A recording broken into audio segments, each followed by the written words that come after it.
call back to order with the credentialing committee to give an update.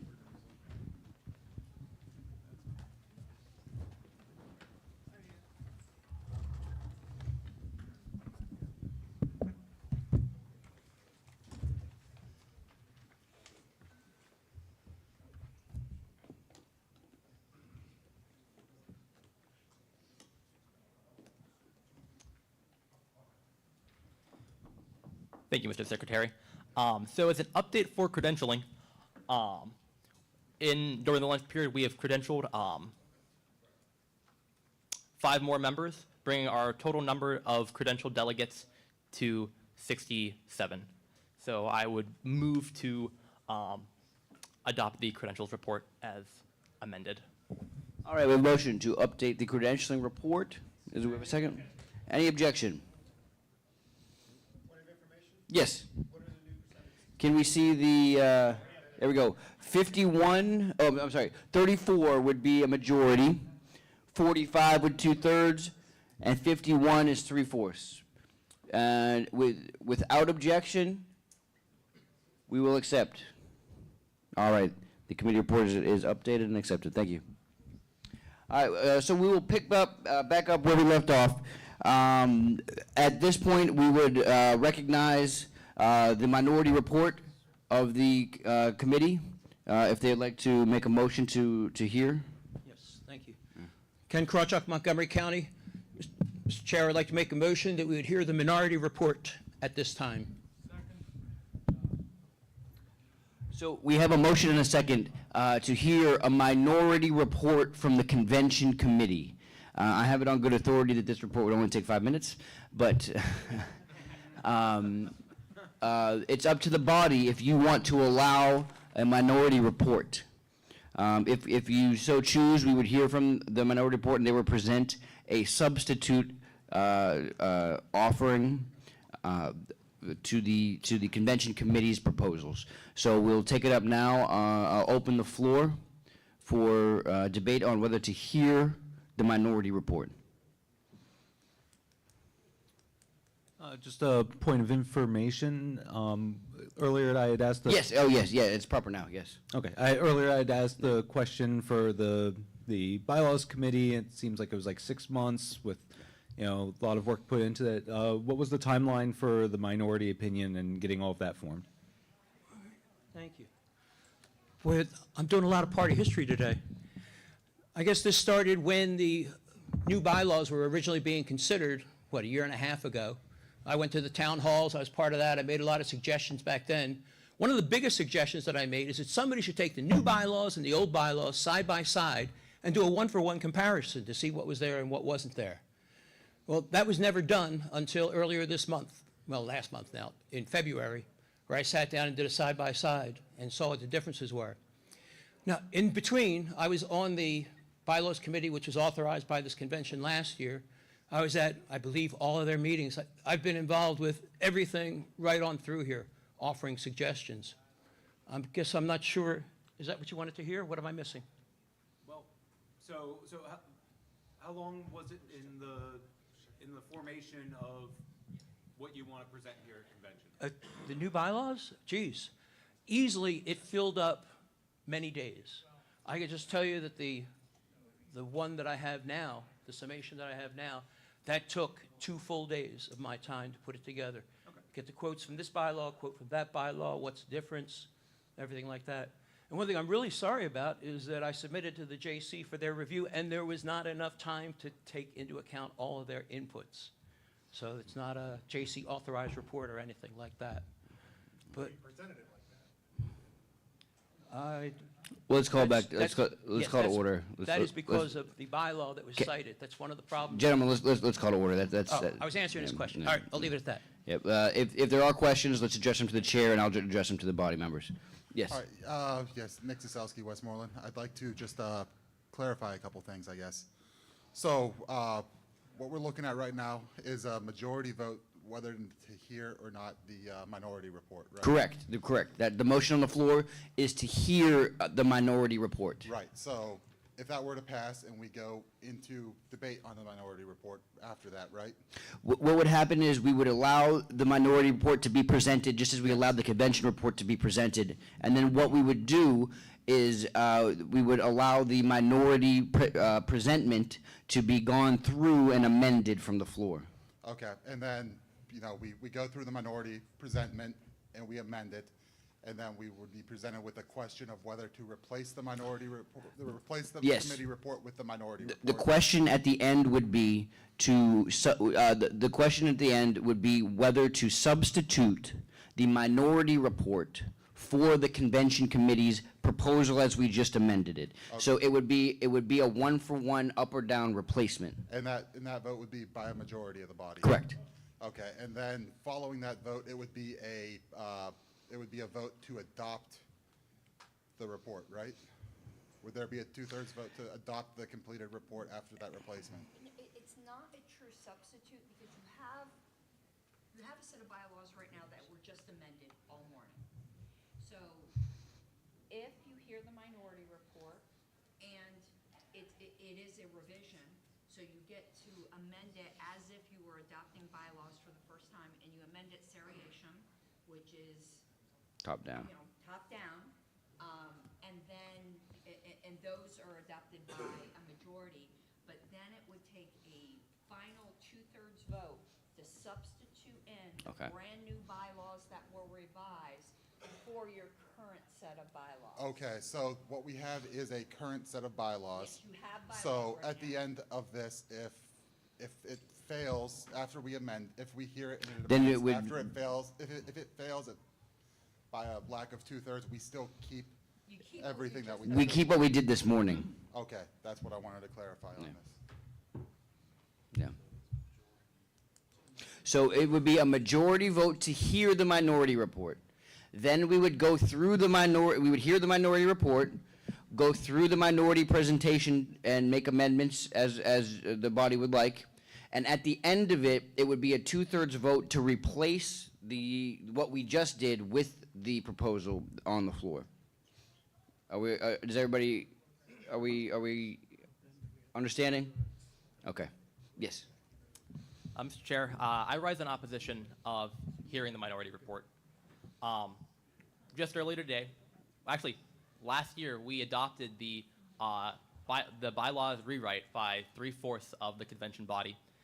Just earlier this morning, we went through and adopted 11 amendments put forth by the Bylaws Analysis Review Committee. And, you know, a lot of them passed with overwhelming support. I think what we have is working in a really, really good direction.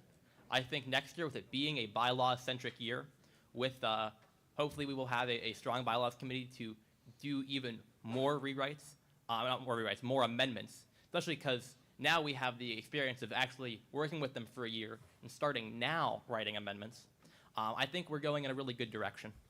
To hear this would take a lot of extra time that I don't know if the body actually has. We have other business to conduct today. We have elections of all our executive officers. We have nominations for 4 statewide races. We have regional caucuses to elect our regional representatives. And we have to elect our delegates to the National Convention.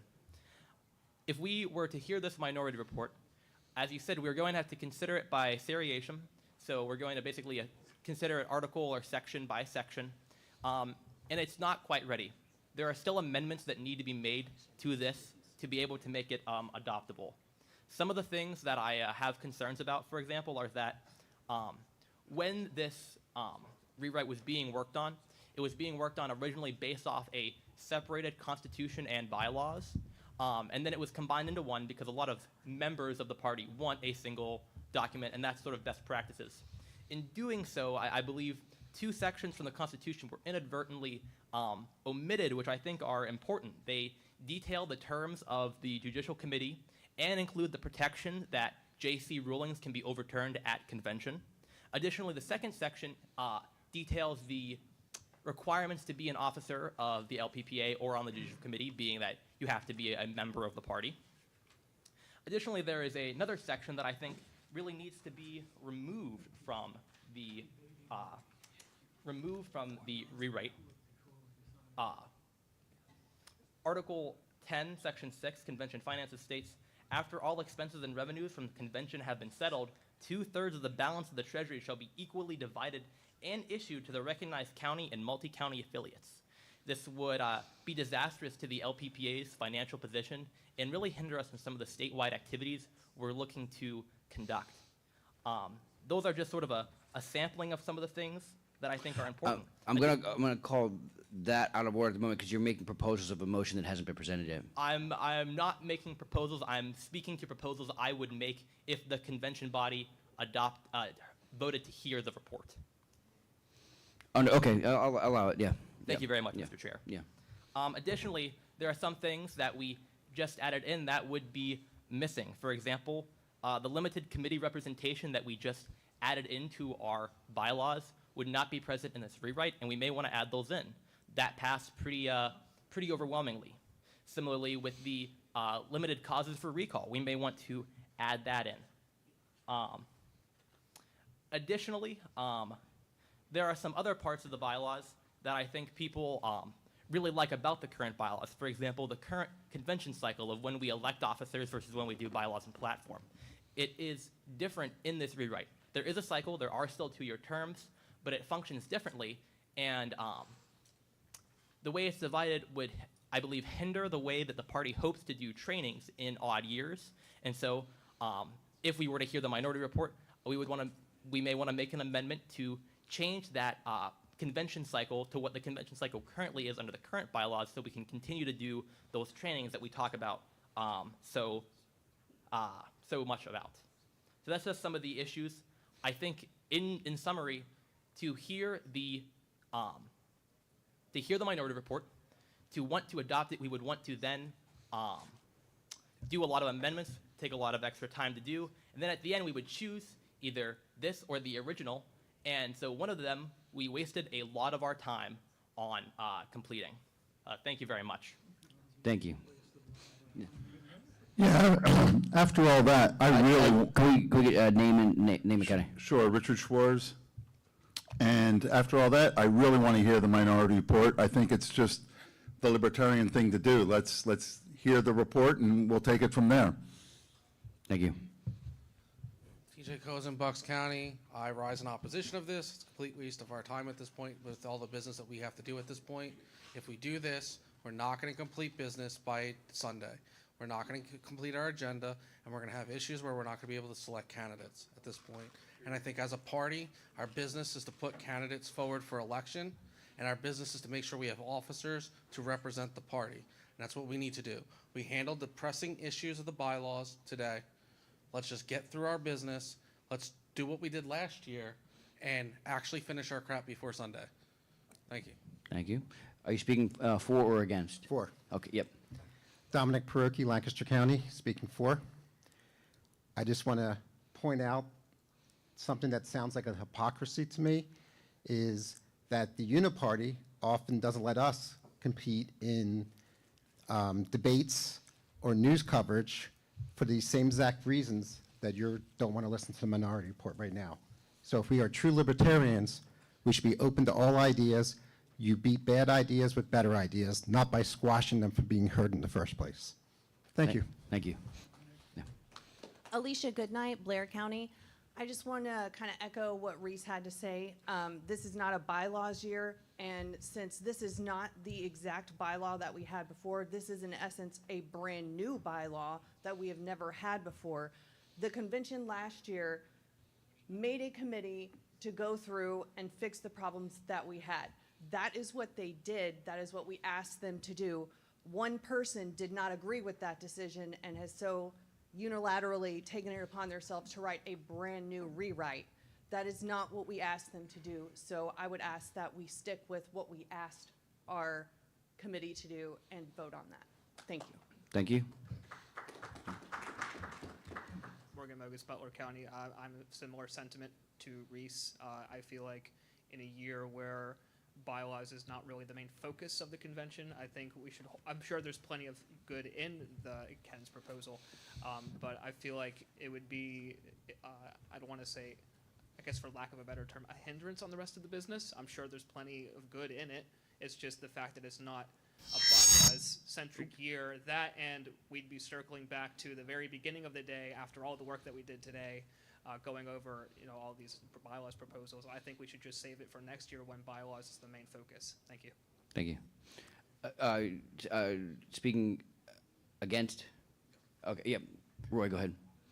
Roy Manette, Lancaster County. I rise to speak strongly in favor of hearing the minority report. I say so because I think it's important for the Libertarian Party of Pennsylvania. And I also think it's perhaps a little disingenuous to say that hearing the minority report is going to be a waste of time. If we hear the majority report and the body likes it better, then all the time we spent this morning was a waste of time. Thank you, Roy. Brandon Bentram, Bucks County. I speak in opposition to hearing the minority report. Primarily, it's just because of, it's just no secret that, I won't speak unilaterally for the Judicial Committee, although certain other members of the Judicial Committee have had less of a problem speaking unilaterally on behalf of it. But I think that substantially most of the items that are going to be presented in this minority report have already been aired out in public, under the stamp of the Judicial Committee, which nobody else on the Judicial Committee, aside from the author of said document, substantially agrees with everything. I would say this isn't something that is being kept secret. I'd say it's already out in the open. A lot of us have already had a chance to look at it, and myself and a lot of other members of the Judicial Committee would love to delve into this over the course of the next year so we can issue some more recommendations for the Bylaws Committee to review. I don't see it as a pressing matter for us to take up at this convention. Thank you. Thank you. All right. Any further debate? Okay. The motion on the floor is to hear the minority report. Yep. All right. All in favor? Mr. Chair, may I speak again? Would we have a unanimous consent to suspend the rules to allow Ken to speak? Just for a second? Yeah. On- All right. Go online. ahead. Yep. All the arguments I've heard against are the same arguments that I presented last year about the bylaws we have today. So it's deja vu all over again, except that the parties have been switched. All right. All right. Let's go to a vote. All in favor of hearing the minority report? Aye. All opposed? Nay. I think that the nays have it, but let's see a show of hands. All in favor? All opposed? The motion fails. We won't hear the Personal minority. privilege? Yes, I will. Yeah. Yeah. Thank you. Understand, and I'll certainly stick with the will of the body. But let me tell you, there are problems with our bylaws. A lot. I put it all together onto one sheet. These are the problems with the bylaws. Speaking as a member of the Judicial Committee, matter of fact, I've been on the Judicial Committee most of the last 20 years, some of those as its chair. So I'm intimately familiar with the bylaws. I'm also a professional parliamentarian. I do this for cash for other people. I'm also a past chair of the party. I'm on the National Judicial Committee and my county Judicial Committee. I can tell you these bylaws are not enforceable. Yes. So as such, I'm saying right now that I'm resigning my position on the Judicial Committee because it's simply impossible to litigate anything from these bylaws. Thank you for the opportunity to serve. Good luck. Thank you, Ken. Mr. Chair, I don't know if this would be in order, but some sort of motion to refer Ken's great document listing and detailing problems with the bylaws to the governance committee so they can see it to write Well, bylaws. so actually, I was just I was going to ask the body that I would hear a motion now to recognize our parliamentarian to speak to some recommendations that I think would be succinct to what just happened. If the body, without objection, if we would recognize Ms. Harlos. Okay, without objection. I think everyone, I'll try to keep this brief, always prefacing it with, my opinion's my opinion, it's your party, I don't live here. You know, if you came and told us what to do in Colorado, we'd probably tell you what to do, so I'm certainly not doing that. But as parliamentarian going through and reviewing the bylaws, they are very, very difficult to read. And if they're difficult for a parliamentarian to understand, you're going to end up with some problems. What I would highly recommend, but it's up to you guys, in order for your next bylaws committee to potentially present a substantial rewrite, it would have to be authorized by you guys. There were some great changes made today, but I still think there's some structural problems that Mr. Krawcheck brought up that perhaps you might want to consider authorizing your next committee, again, to consider a rewrite. They don't have to, but they can't do it if you don't authorize them to do it. So I would highly suggest, and that you retain a parliamentarian to work with your bylaws committee. And I'm not saying it has to be me, anyone that will, there's some real language problems. I'm gonna give you an example that some people just wouldn't notice on how important wording is. When you name if you say your terms of office, some of your terms of office just say they'll serve for 2 years. I can tell you in this book it says never ever use that language, but it's used. The difference of the word and or can make the difference as to whether people get certain due process or not. So really work with a parliamentarian over the next year. Maybe you want to do a rewrite, maybe you don't. Mr. Jacobs lives in your area. I'm sure he'd be more than willing to work with you. I'd be more than willing to work with you, but there is somebody who lives in Pennsylvania that's a very talented parliamentarian. I'm sure there are other ones, but I would highly suggest you consider authorizing your next committee to consider a rewrite.